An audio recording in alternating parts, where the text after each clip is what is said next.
Paris s'est vraiment bâti autour de la Seine au fil des siècles. Le site de Paris-Rive-Gauche, c'était un des rares dans lequel la ville n'a pas accès à son fleuve. Pour la ville, c'était effectivement un enjeu important, non seulement de développer un nouveau quartier dans ce secteur, mais aussi pour les habitants du 13e, de se raccrocher à la Seine. Derrière moi, il y a la ville. Il y a 10 ans, il n'y avait rien. C'était la friche ferroviaire et on voyait les trains qui circulaient. Aujourd'hui, vous avez un collège, vous avez un théâtre, vous avez des logements étudiants, vous avez un hôtel, vous avez des logements, dont des logements sociaux, vous avez des logements privés, des bureaux, des tours de la grande bibliothèque. Paris-Rive-Gauche, c'est 130 hectares dans le 13e arrondissement, c'est 15 000 nouveaux habitants, 30 000 étudiants, 60 000 salariés, un nouveau quartier de Paris qu'on construit en partie sur un réseau ferroviaire. Donc c'est vraiment la superposition de la ville et des transports, quelque chose de tout à fait exceptionnel.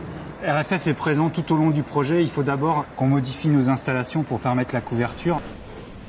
La partie vraiment ferroviaire démarre de la gare d'Austerlitz. On aperçoit là-bas la grande halle et elle se poursuit jusqu'en gros le périphérique. C'est pratiquement 3 km de long sur un faisceau qui fait entre 70 et 150 mètres de large.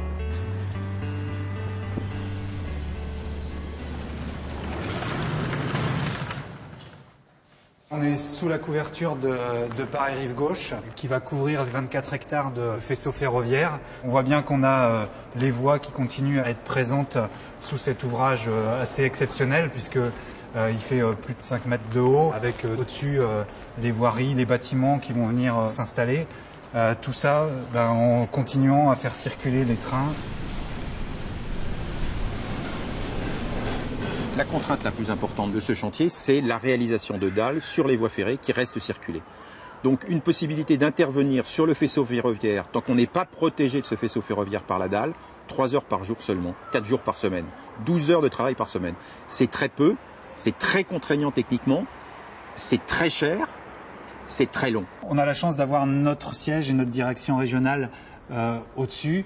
Ça donne un caractère particulier à ce projet parce que les gens qui sont salariés des RFF, ils sont aussi usagers, quelque part habitants de ce quartier, donc ils ont aussi un regard différent sur le projet. Sur une opération de cette importance, on a vraiment essayé de comprendre quelles étaient les logiques de chacun. On a mis en place un comité de pilotage qui regroupe la CEMAPA, la Ville de Paris, RFF et la SNCF, et donc qui devrait nous permettre d'aller à bon port sur cette opération. C'est un chantier qui va durer, puisqu'il est déjà commencé depuis le début des années 90, 1991 pour être très précis, et on imagine aujourd'hui sa fin autour de 2025.